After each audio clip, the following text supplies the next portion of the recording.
Mike is a young archaeologist who goes on an expedition to a remote village where an old house is located. During his research, he finds a strange old doll in the attic. Its appearance is very unusual. It is made of a material similar to wood, but the face and hands are very detailed, which makes it look like a real person. The doll has dark eyes that seem alive, and it looks as if it is always looking at the person holding it. Mike, interested in its origin, takes the doll home with him.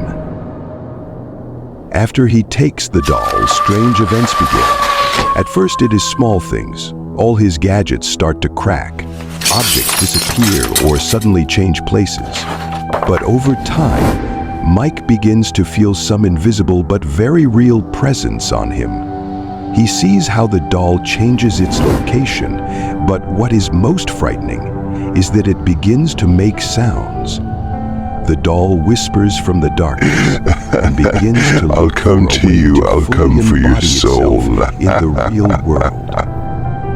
Mike finds old records about this village and realizes that the doll is not just a toy, but a tool with which the souls expelled from this world preserved their essence.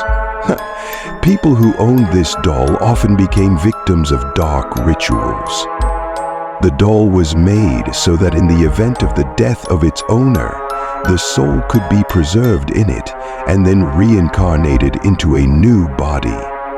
Now Mike must find a way to get rid of this doll, otherwise it will become his property. But the more he tries to escape, the more he feels how the doll gains power and pours its evil into his life.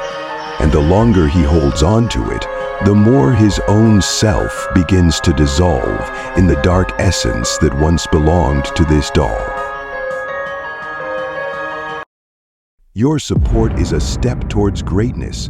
Subscribe and be part of our story.